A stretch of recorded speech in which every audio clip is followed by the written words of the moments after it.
భారత్ ఆస్ట్రేలియాల మధ్య జరగనున్న టీ20 మ్యాచ్కు రంగం సిద్ధమైంది. ఇప్పటికే విశాఖ చేరుకున్న భారత్ ఆస్ట్రేలియా టీ20 జట్లు ముమ్మరంగా ప్రాక్టీస్ చేశాయి. ఆస్ట్రేలియా జట్టు బ్యాటింగ్, బౌలింగ్, ఫీల్డింగ్ విభాగాల్లో ప్రాక్టీస్ చేయగా భారత జట్టు బ్యాటింగ్లో ప్రాక్టీస్ చేసింది. ఇక ఈ మ్యాచ్కు సంబంధించిన మరిన్ని వివరాలు మా విశాఖ ప్రతినిధి శ్రీరామ్ అందిస్తారు.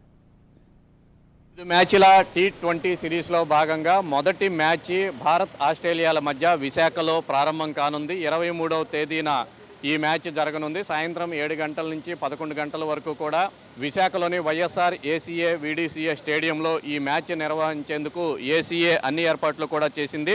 ఇప్పటికే టికెట్ విక్రయాలను ప్రారంభించిన ఏసీఏ ఆ విక్రయాలన్నింటినీ కూడా పూర్తి చేసింది. విశాఖ స్టేడియం విషయానికి వస్తే 27,000 మంది ప్రేక్షకులు ప్రత్యక్షంగా మ్యాచ్ని తిలకించే అవకాశం ఉంది. వారిని దృష్టిలో పెట్టుకొని టికెట్ల విక్రయాలను కూడా ఏసీఏ అధికారులు ముందుగానే పూర్తి చేశారు. 27,000లో ముందు 15,000 టికెట్లను ఆన్లైన్, ఆఫ్లైన్ విధానం ద్వారా అమ్మాలని నిర్ణయించారు. అందుకు అనుగుణంగా ఏర్పాట్లు చేశారు. 3 చోట్ల ఆన్లైన్లో ఈ టికెట్ల విక్రయ కేంద్రాలను ఏర్పాటు చేశారు. అలాగే ఆఫ్లైన్కి సంబంధించి కూడా విశాఖ నగరంలో 3 చోట్ల ఈ టికెట్లను విక్రయించే ఏర్పాట్లను అయితే చేశారు.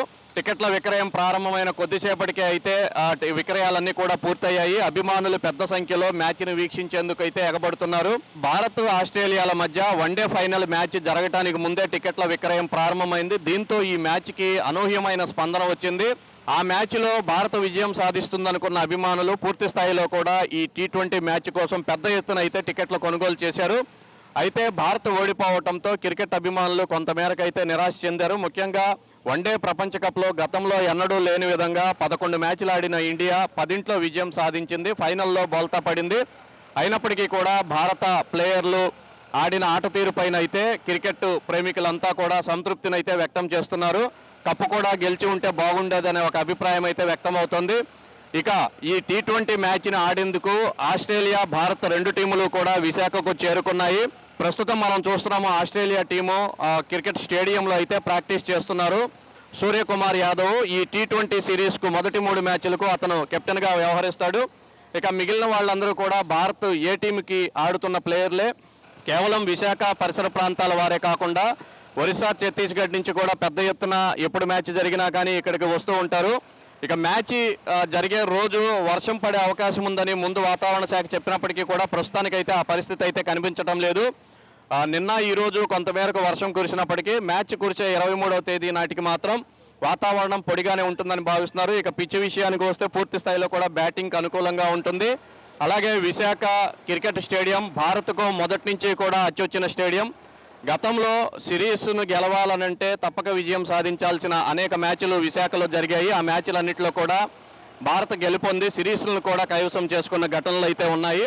ప్రస్తుతం అయితే ఒక సిరీసు ప్రారంభ మ్యాచే విశాఖలో ప్రారంభం కావటం ఇదే మొదటిసారి. ఈ 5 టీ20ల సిరీస్లో మొదటి మ్యాచ్ని విశాఖ కేంద్రంగా నిర్వహిస్తున్నారు. గత వరల్డ్ కప్కు సంబంధించి విశాఖలో కూడా ఒక మ్యాచ్ని కేటాయించాలనే డిమాండ్లు వచ్చాయి. అయితే కొన్ని కారణాల వల్ల బీసీసీఐ అందుకు సుముఖంగా లేదు. దీంతో వరల్డ్ కప్ ముగిసిన వెంటనే ప్రారంభమైన ఈ టీ20కి సంబంధించిన మొదటి మ్యాచ్ని విశాఖ స్టేడియానికి అయితే కేటాయించింది.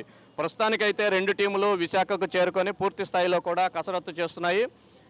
ఈ టీ20 మ్యాచ్కి సంబంధించి అయితే ప్రస్తుతం ఆస్ట్రేలియా టీమే కొంత స్ట్రాంగ్గా కనిపిస్తుందని చెప్పుకోవచ్చు. ఎందుకంటే వరల్డ్ కప్ ఫైనల్ ఆడిన ప్రధాన ప్లేయర్లు కొంతమంది ఈ టీంలో ఉండగా భారత టీంలో మాత్రం భారత ఏ టీంకి సంబంధించిన ప్లేయర్లందరూ ప్రస్తుతం ఈ మ్యాచ్ ఆడేందుకు విశాఖకు చేరుకున్నారు.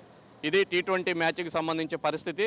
కెమెరామెన్ సత్యతో శ్రీరామ్, రాజ్ న్యూస్, విశాఖపట్నం.